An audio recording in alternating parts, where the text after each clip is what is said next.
তানজিন তিশা। উনি আমাকে মেরে আমার এখানে যে দেখেন দাগ, খামচির দাগ টাগ, হাতে দাগ টাগ, রক্ত বের করে ফেলছিল কালকে।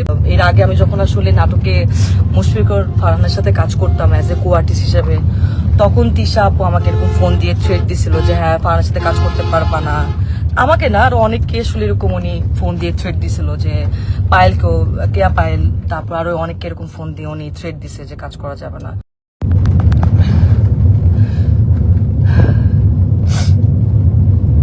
হ্যালো, আসসালামু আলাইকুম। আজকে আমি লাইভে আসছি একটা কথা বলার জন্য। আমার কাছে মনে হয় আমার এটা জানানো উচিত। সো আমি কখনো এইভাবে লাইভে আসিনি, ফর দ্য ফার্স্ট টাইম আমি লাইভে আসছি। সো আমি এই মুহূর্তে আছি হচ্ছে মানিকগঞ্জ।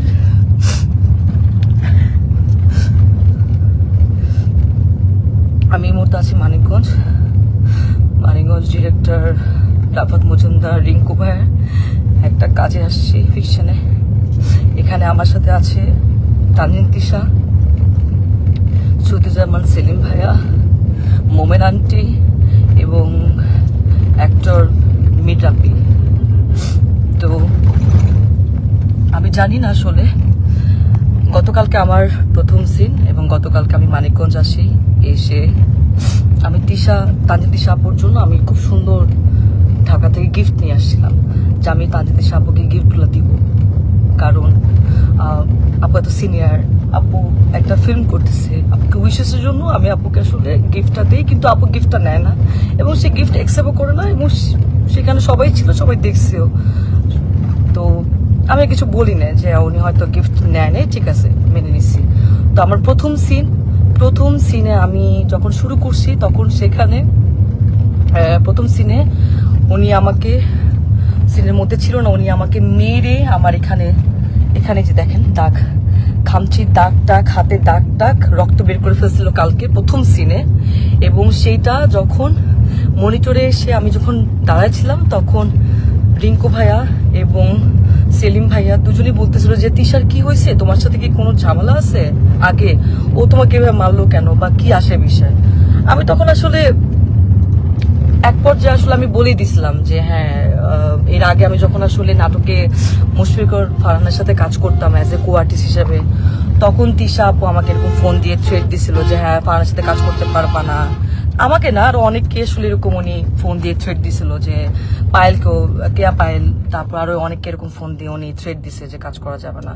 তো আমি তখন বলছিলাম ওই সময়টা যে আপু কেন আমি কাজ করব না, আমি তো আর্টিস্ট, আমি তো সবার সাথেই কাজ করব, ফারহান ভাইয়ের সাথে কাজ করব, জোবান ভাইয়ের সাথে কাজ করব, সবার সাথে। ফারহান ভাইয়ের সাথে কেন কাজ করব না, কি সমস্যা কি? তখন আমি বলছি হ্যাঁ আমার ফারহান আমার জামাই হয়। আমি তখন কিছু বলি না, আচ্ছা ঠিক আছে, মনে হয় পার্সোনাল ওনাদের ব্যাপার হয়তো। তারপরে এরপরে গিয়ে কিন্তু আমি ফারহানকে জানাইছি ফোন দিয়ে যে ফারহান তিশা আপু কিন্তু আমাকে ফোন দিয়ে এইসব কথাবার্তা বলছে, এইভাবে হলে তো কাজ করতে পারবো না। তো সেটাও তাও 1-2 বছর আগের কথা। যাই হোক, উনি হয়তো ওই ক্ষোভ বা এই রাগ নিয়ে আসে কিনা, আই ডোন্ট নো। আজকে আমার সব সিন শেষ, আমি লাস্ট সিন। তো ওই সিনের মধ্যে লেখা ছিল যে আমি গিয়ে তিশাপুকে, সিনের মধ্যে লেখা আছে আমি গিয়ে তিশাপুকে চট দিব এবং চট দেওয়ার পর উনি ওইখান থেকে চলে যাবে, এটা সিনের মধ্যে লেখা। তো আমি টেকনিক্যালি, আমরা তো আর্টিস্ট, আমরা তো টেকনিক্যালি কিন্তু আসলে আর্টিস্টকে আমরা যদি কেউ কাউকে মারে বা আঘাত করে, আমরা কিন্তু খুব সফটলি টেকনিক্যালি সেটা করি। তো আমি তিশা আপুকে খুব আস্তে করে গালের মধ্যে জাস্ট একটু গালে হাত লাগাইছি। উনি চলে যাওয়ার কথা ছিল, কিন্তু উনি চলে না গিয়ে উনি সিনের মধ্যে, ক্যামেরা ওপেন ছিল, ক্যামেরা ওপেনে সিন চলতেছে, মানিকগঞ্জে এখানে অনেক মানুষ ছিল, তারপর ডিওপি ভাই আরো সবাই ছিল, এডিটর সবাই ছিল, উনি ওইখানে আমাকে এমন ভাবে মারছে, আমার গালের মধ্যে এত জোরে জোরে মারছে, আমার গাল, আমার চোখ ফুলে গেছে। আর আমি মানে কথা বলতে পারতেছিলাম না, আমার এই জায়গাটা এত জোরে লাগছে, তো আমি নিতে পারি নাই। এন্ড উনি এটা ইন্টেনশনালি করছে, এবং করার পর আমি বললাম যে আপু এটা কি করলেন, আপনি কেন মারলেন আমাকে, আপনার তো এটা সিনে ছিল না। এন্ড উনি আমাকে যা তা গালাগালি শুরু করছে। উনি জানি না আসলে উনি কিছু খাইছে কিনা, কারণ উনি গতকালকেও খুব উইয়ার্ড আচরণ করছে। গতকালকে উনি এরকম 40 মিনিট 50 মিনিট এরকম বাথরুমের মধ্যে আটকা থাকতো। কি খায় না খায় আমরা জানি না, মানে গায়ে থেকে গন্ধ আসে অ্যান্ড কেমন যেন পাগলের মতো অ্যাটিটিউড করতেছে। এখন উনি কি নেশা করছে কি নেশা করে না সেটাও আমি জানি না, কিন্তু কেমন যেন পাগলামির মতো আচরণ করছে অ্যান্ড এটা সবাই সেটা দেখতেছে, সবাই দেখতেছে। তো উনি আমাকে চড়া মারার পর আমি বললাম যে আপু আপনি এটা কি করলেন, আপনি কেন মারলেন আমাকে এভাবে, সবাই তো দেখছে। তো উনি আমাকে বলে, আমি পরে ওনাকে বললাম যে আমি কিন্তু একটু সিকিউরিটিকে জানাবো আপু, আপনি যে আমার সাথে এটা করলেন এটা আপনি ঠিক করেন নাই, আপনি আমাকে এভাবে মারতে পারেন না। তো উনি আমাকে বলে যে ও আচ্ছা একটু সিকিউরিটিকে জানাবা, ও ভাইরাল হবা, একটু ভাইরাল হতে চাও।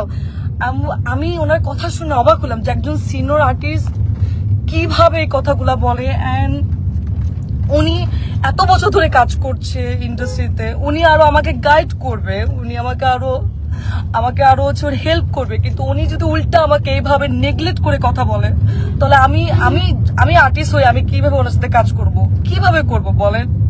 এন্ড ওইখানে সবাই আমাকে মানাতে আসছে, আমি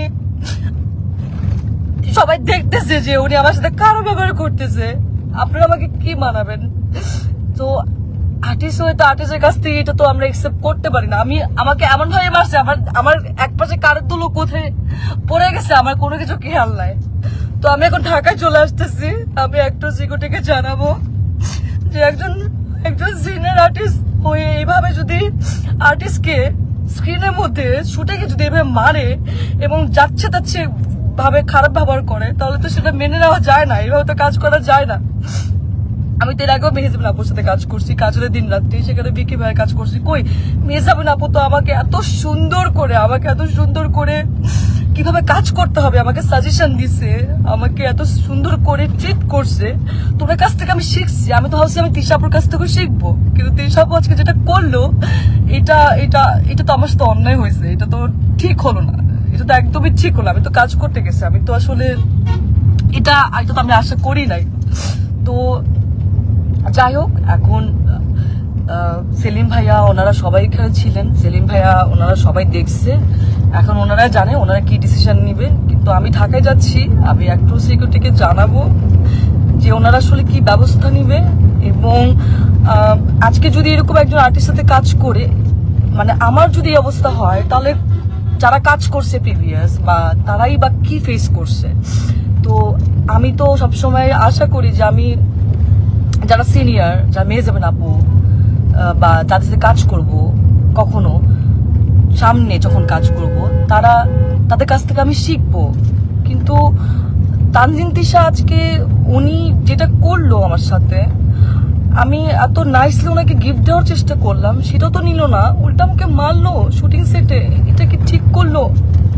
আপনি তো সিনেমা করছেন না, তানজিন তিশা তো সিনেমা করছে, তো একজন সিনেমা আর্টিস্ট তার তো মনটা অনেক বড় হওয়ার কথা ছিল, সে তো আর আমাদেরকে শিখাবে, গাইড করবে, কিন্তু সে সবার সামনে আমাকে এভাবে মারলো।